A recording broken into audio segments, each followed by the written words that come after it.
राधे महाराज जी। राधे राधे महाराज जी। महाराज जी शायद न्यायाधीश हैं, कह रहे कि न्यायाधीश के पद पर बैठकर कभी कभी न्याय व अन्याय का भेद नहीं कर पाते और असमंजस की स्थिति उत्पन्न हो जाती है। कभी कभी दंड देने में भी मन दुखता है। तो आपको तो सबूत के आधार पर न्याय करना होता है, क्योंकि आप अदृष्ट पर न्याय करते हैं। कोई दृश्य तो देखा नहीं आपने, आपके पास जो सबूत होते हैं वकीलों के द्वारा, उसी के आधार पर न्याय करना होता है। तो आप सबूत के आधार पर और अंतरात्मा के आधार पर दो कर सकते हैं। जब आप नाम जप करेंगे और सत्य दृष्टि से देखेंगे तो आपको पता चल जाएगा कि सबूत भले इसके खिलाफ हैं, लेकिन अभी रुकना चाहिए, हमें और सबूत ढूंढने चाहिए, क्योंकि निर्दोष है। क्योंकि भगवान अंदर सबके बैठे हैं। यदि आप हृदय में नाम जप करेंगी और सत्य का आश्रय लेंगी तो निर्दोष की दृष्टि में दृष्टि मिलाने से बता देगा, उसकी दृष्टि बता देगी कि ये निर्दोष है, इसको फंसाया जा रहा है। क्योंकि अर्थ की प्रधानता होने पर दोषी अपने सबूत एकत्रित कर सकता है मुक्त होने के, और अर्थहीनता होने के कारण निर्दोष असमर्थ हो सकता है। ये मतलब जैसे आप कृपा करके पधारी, इससे बहुत बड़े बड़े वकील भी आते हैं, तो उन्होंने स्पष्ट अपनी बात कही कि हमारी तो कंपनियां ही हैं और वो हमको सिखाती यही हैं, हमको उसको मुक्त कराना है जो मेरा, तो फिर दुर्गति भी पक्की है। कोई भी हो, ऐसा कैसे हो सकता है। हमने कई बार इस बात पर मतलब बहुत आवेश में कहा कि तुम जानते हो कि वो दोषी है, फिर भी बोले हाँ, क्योंकि हमको सिखाया ही गया है। तो ठीक है, क्या तुम्हारी बहन के साथ कोई गंदा आचरण करे फिर तुमको रुपया दे और आप जानते हो दोषी, आप मुक्त कर दोगे? नहीं। तो दूसरी की बहन के साथ हुआ तो फिर आप पढ़ाई लिखाई करके क्या जान पाए? क्या आपकी वकालत काम में आएगी कि दूसरे की बेटी के साथ गलत हुआ और वो तुम्हें पैसा दे दो, तुम उसे छुड़वा दो? तो ऐसे लोगों को पैसे के बल से नहीं, ऐसे को कानून के बल से रौंदा जाए, जिससे उनके विचार शुद्ध हो, जिनसे उनके आचरण शुद्ध हो। ये बात समझनी। अब आपकी भारी समस्या ये है कि आपको सबूत दिए जा रहे हैं कि ये निर्दोष है और वो दोषी है। तो यदि आप सबूत के आधार पर दंड देते हैं तो आप निर्दोष हैं, क्योंकि आपने देखा नहीं है। आपको जो सबूत पेश किए जाएंगे उसी के आधार पर। अब इतनी सिद्ध तो है नहीं कि सबूत को हटा करके हम अपनी अध्यात्म दृष्टि से देखें। अब वो दृष्टि के लिए तो बहुत भजन की, तो आप आधार पा रहे हैं सबूत का। अब उसमें बस आपको भय और प्रलोभन से नहीं बिकना, क्योंकि आज अर्थ प्रधान समय है। अगर आपके पास अर्थ पहुंच गया और जानते हुए भी आप न्याय गलत किए, तो वो अर्थ आपके परिवार को दुख पहुंचाएगा, आपको अशांति पैदा करेगा, आपकी अंत बिगड़ जाएगी। अंत बिगड़ गया तो फाइनल बिगड़ गया तो सब बिगड़ गया। इसलिए कृपा करके अर्थ की प्रधानता और भय की प्रधानता हृदय में न रखते हुए न्याय कीजिएगा। भय की प्रधानता कोई किसी भी तरह से आपको धमकी दे सकता है, आपको ऐसा करना है। तो अगर आप भगवान को मानती हैं, सत्य को मानती है, तो पक्का समझ लीजिए, अगर हमारे प्रभु हैं और हम सत्य में चल रहे हैं तो हमारा बाल बांका कोई नहीं कर सकता। ये पक्का समझ लीजिए। अच्छा, शरीर की मृत्यु एक बार होनी है, वो सबकी होनी है, वो निश्चित है, इससे डरना नहीं चाहिए। अमर नहीं हो जाओगे अधर्म करके। वो जो समय है, तिथि है, मिनट है, उसी में मरोगे। जैसे लिखा है वैसे ही मरोगे। हमको निर्भय रहना चाहिए। तो प्रलोभन और भय युक्त न्याय न दिया जाए। अगर सबूत के आधार पर आप विवश होकर न्याय देती है तो सर्वदृष्टा भगवान जान रहा है कि आपको ये करना ही पड़ेगा। सबूत है उनके पास, वो आपको लग रहा है क्यों निर्दोष है, पर आप भी तो बंधन में हैं, सबूत पेश है। महाराज जी, मेरा प्रश्न ये भी है इसमें कि जैसे न्याय शास्त्र में ये लिखा है कि 100 दोषी छूट जाए और एक निर्दोष को सजा नहीं होनी चाहिए जी। लेकिन महाराज जी, ये निर्दोष वाली बात तो समझ में आ गई कि निर्दोष को मतलब सजा नहीं दी जाए। पर अगर महाराज जी आप मतलब जो हमारे पास है मैटर, उसमें दोषी के आधार नहीं दिख रहे हैं कि ये दोषी है, लेकिन आपको अपनी आत्मा बोल रही है, सब कुछ दिख रहा है कि ये दोषी है। अब अगर उसको हम सजा नहीं दें तो जिसके साथ जो कृत्य हुआ है उसके साथ भी तो अन्याय कर रहे हैं। हाँ, तो अंतरात्मा जब कह रही है और आपको प्रमाण मिल रहा है कि आप प्रमाण नहीं मिलते हैं कई बार, तो फिर अब इसमें आप असमर्थ पाई जाएंगे ना। फिर आपकी बात कैसे माननी होगी? तब भी तो अन्याय ही हुआ ना। तो इसीलिए एक संत जज थे, वो जज का त्याग करके यही स्थिति आई थी।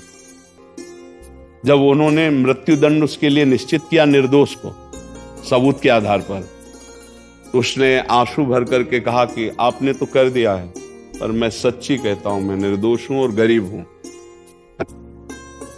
तो वो हिल गए एकदम, मतलब आखिरकार हृदय तो सबके है। उन्होंने आंख मूंदी और कहा, अगर कोई परमात्मा है, ईश्वर है, वो सबसे बड़ा न्यायाधीश है, तो मेरे हृदय में कोई संकेत करो या प्रमाण करो। ये इसके आंसू कह रहे हैं कि ये निर्दोष है। मतलब रोता तो सब कोई है, ड्रामे में भी रोता है, ड्रामे में भी नहीं लोग रोते हैं, लेकिन तो पता चलता है ना ड्रामा, असलियत में जो बात होती है वो हृदय को हिला देती है। 5 मिनट हुए, अंदर से आ गया निर्दोष है, अंदर से आया निर्दोष। तो उन्होंने कहा कि प्रमाण के बिना हम कैसे इसे बचा सकते हैं, हमारे कहने मात्र से थोड़ी हो जाएगा। आप मान लो कह दो मैंने इसको क्षमा किया, मैं तो आपके पास प्रमाण क्या है? फिर आपको कहा जाएगा कि आपको पहुंच चुकी होगी रकम, इसलिए आप ऐसा, वकील आपके खिलाफ हो सकता है कि सर हम आपको प्रमाण दे रहे हैं, आप उसके पक्ष में कर रहे हैं, इसका मतलब है कि उन्होंने थोड़ी देर के लिए भगवान से प्रार्थना की कि मुझे प्रमाण चाहिए। फिर वकील से बात की जो उसका पक्ष का था, एक बार फिर नीचे अदालत से जांच करते हुए हमको तो समय रखा और इन किन प्रकार उसको बचा लिया। जब उसको बचा लिया तब सोचा ऐसे कितने अपराध हमारे द्वारा हुए, अब इस जीवन में अपराध ना बने। मृत्यु दंड बड़ा भयावह कृत्य है, हृदय तो एक बार सबका, अपराधी को दंड देने में कोई शोक की बात नहीं होती, लेकिन निरपराधी पैसे के द्वारा फंसा दिया जाए और आप भी जान रहे हैं, तो फिर उन्होंने त्याग पत्र दिया और संन्यास ले लिया। और ऐसे महात्मा हुए कि उनकी नस नस नाड़ियों से नारायण नारायण, क्योंकि ऐश्वर्य वैभव सब त्याग कर भगवान के मार्ग में चले ना, तो अब सच्चे बन गए। ये कंचन कामिनी गिराते हैं, अब वो सब था उसको त्याग के चले ना, तो नारायण नारायण नारायण नारायण। तो देखो, सत्य को साक्षी करके प्रमाणों के आधार पर ही आपको चलना होगा। आपका अगर हृदय कहता है ये निर्दोष है, तो आपको प्रमाण जुटाने पड़ेंगे। आपकी भावुकता प्रमाणित नहीं होगी। ये कानून भावुकता पे नहीं चलता है। भावुकता आप खुद देख लीजिए कि आपको, आपका भाव, आपकी अंतरात्मा कह रही है, लेकिन आपको प्रमाण जुटाने पड़ेंगे, नहीं आप कलंकित कह जाएंगी। कि विपक्ष आपको बोलेगा कि हमारे पास प्रमाण है, लेकिन आप जो, तो निर्णय आपका गलत है, या तो आपको अर्थ मिल चुका हुआ है, या आप धमकी से ऐसा, तो आपको अब उसमें आप क्या कर सकते हैं। इसीलिए भगवान को साक्षी करके जो सबूत मिले, जैसे उसी के आधार पर निर्णय करना होगा। कहीं कहीं आप बहुत विवश हैं, न्यायाधीश होते हुए भी आप विवश हैं, सबूतों के आधार पर विवश हैं। तो इसलिए मुझे लगता है कि भगवान तो देख ही रहे हैं आपके हृदय को, कि आप छल कपट या अर्थ की आदि की कोई भावना नहीं, तो आप फंसेंगे नहीं, मतलब आप इस कर्म जाल में नहीं फंसेंगे। नाम जप कीजिए सबूत के आधार पर, जहां तक हो सके। आप बचाव पक्ष में लग रहा है निर्दोष है, तो उसका बचाव पक्ष कीजिए अपने अधिकार के अनुसार, फिर इसके बाद भगवान पर छोड़ दो। होई सोई जो राम रचि राखा, को करी तर्क बढ़ावे शाखा। कई प्रकार की दोष वृत्तियां होती, जैसे आप इस बात को सूक्ष्मता से समझना, उस व्यक्ति ने उस समय वो कोई पाप नहीं किया जिसमें फंसाया गया, लेकिन यदि उसे दंड मिलना है तो आप असमर्थ हो जाएंगे और उसको दंड देने के लिए आपकी कलम चल पड़ेगी, और वो होगा उसके किसी पाप का वो फल जो उसने पाप किया और गुप्त रह गया। और यहां वो निर्दोष है, लेकिन वो गुप्त पाप उसको दंड दिला रहा। पक्का समझ लेना, बिना अपराध के दंड नहीं हो सकता।